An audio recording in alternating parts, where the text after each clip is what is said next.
from here.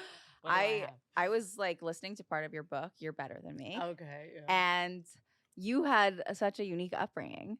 Oh, I know. It's so wild. Isn't it weird? It's Did you know amazing. any of that about me beforehand? I had heard like Chris say something in passing, and I was just like, and I remember being very like intrigued by it, and wanting to like, but when Yeah. I heard like you and your siblings would all get cows for your 10th birthday, It's true. that's amazing. Natalie, it is so wild because okay, so I sold the idea of the from the book for a TV show, so that's being made into a series, and um, so I'm retelling a lot of these stories to people, and it's just so funny when I tell them because I know it's true, but it's so crazy from the life I live now, Yeah. and I just can't even believe. Like all my sisters, everybody in my family is doing exceptionally well, but I guess I should just like, we grew up really poor. We were in northern Canada. We had no running water. Um, and my parents were just really fucking poor. It's so weird that like you could grow up like that and not even realize it while it's happening. Do you Yeah. know what I mean? Because my parents are cool. They're nice people. They're hard workers. You know. Can I ask you a question? So Yeah. I was listening to like the sample of the audiobook, and I will listen to the whole thing because it was so good.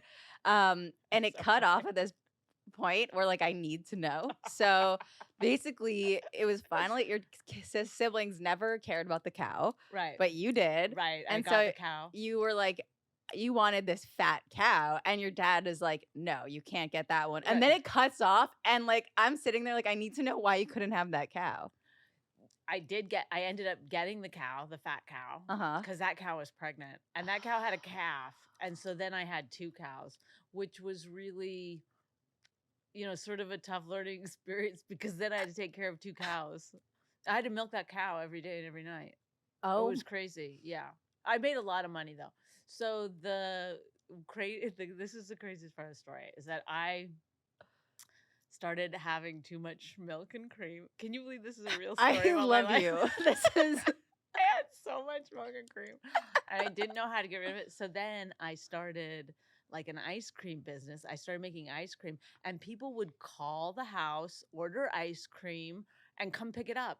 And I would take it to the farmer's market and like in a cooler and sell it. Some people would order it in advance or whatever. But they had to start, like you're supposed to say it started at like 10 a.m. or whatever. mm-hmm. People would just come mill about until 10 a.m. until they could, you know what I mean? Sort of look around. And then when I started selling ice cream there, people would just start buying ice cream and it would just be my table mobbed. And Oh so my they started God. making people have to wait outside until the start. And then they would run into my table. I'm not kidding. It's like you in social media, but me with ice cream. It just was like, what is happening? Was it like Yeah. So amazing I made a lot ice of money. cream? What? Was it delicious? It was really, really good ice cream. Wow. Yeah.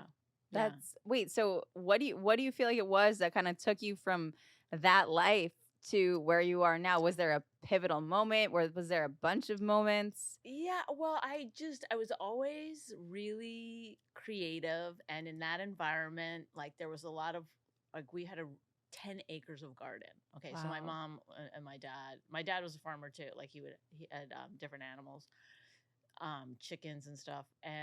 But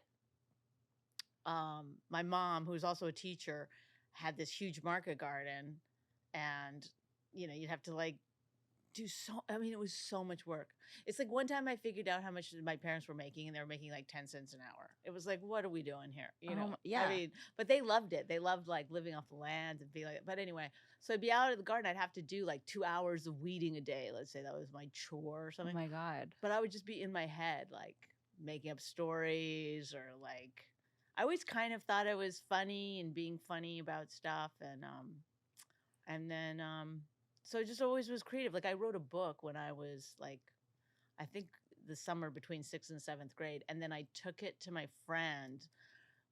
She was at her locker next to mine. And I showed it to her, like this book that I'd handwritten out, drew pictures for, like this little novelette kind of thing. And then she goes, her face was like pure horror because she was like, we had to do that. Like she thought it was an assignment.